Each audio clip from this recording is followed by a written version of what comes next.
ರಾಷ್ಟ್ರಪತಿ ಭಾಷಣದ ವಂದನಾ ನಿರ್ಣಯದ ಮೇಲೆ ಪ್ರಧಾನಿ ಮಾತಾಡಕ್ಕೆ ಹೋದಾಗ ವಿಪಕ್ಷಗಳು ಆಕ್ರೋಶ ವ್ಯಕ್ತಪಡಿಸೋದು ಅದಕ್ಕೆ ಅವ್ರು ಕೇಳಲಿಲ್ಲ. ಆಗ ವಿಪಕ್ಷದ ನಾಯಕರು ಅದನ್ನು ಸಭೆಯನ್ನೆಲ್ಲ ಮರ್ಯಾದೆ ಇದು ಏನು ವಾಕೌಟ್ ಮಾಡಿಬಿಟ್ರಂತೆ.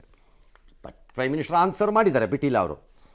ಅದಕ್ಕೆ ಚೇರ್ಮನ್ನು ಅಂದರೆ ರಾಜ್ಯಸಭೆದು ಅವರು ಕಿಡಿಕಾರಿದ್ದಾರೆ. ಪ್ರಧಾನಮಂತ್ರಿ ಚರ್ಚೆಯಲ್ಲಿ ಪಾಲ್ಗೊಳ್ಳೋ ತಾಕತ್ತೂ ಇಲ್ಲ ನಿಮಗೆ, ಓಡೋಗಿದ್ದೀರಿ ಅಂತ ಲೇವಡಿ ಮಾಡಿದ್ದಾರೆ. ಖರ್ಗೆ ಅವರು ಅದನ್ನು ಸಮರ್ಥಿಸ್ಕೊಂಡಿದ್ದಾರೆ. ವಾಕೌಟ್ ಮಾಡೋಕ್ಕೆ ಕಾನೂನಲ್ಲಿ ಅವಕಾಶ ಇಲ್ಲ ಅಂತ ಹೇಳೋಕ್ಕಾಗಲ್ಲ. ಅವ್ರು ಬೇಕಾದ್ರೂ ವಾಕೌಟ್ ಮಾಡ್ಕೋಬೋದು. ಯಾಕಂದರೆ ಬಜೆಟ್ ಮಂಡಿಸುವಾಗ ವಾಕೌಟ್ ಮಾಡೋದು, ರಾಜ್ಯಪಾಲರ ಭಾಷಣ ಸದನದಲ್ಲಿ ನಡೆಯುವಾಗ ವಾಕೌಟ್ ಮಾಡಿಬಿಡೋದು, ಇವೆಲ್ಲ ನಡೀಬೋದಾದ್ದೆ.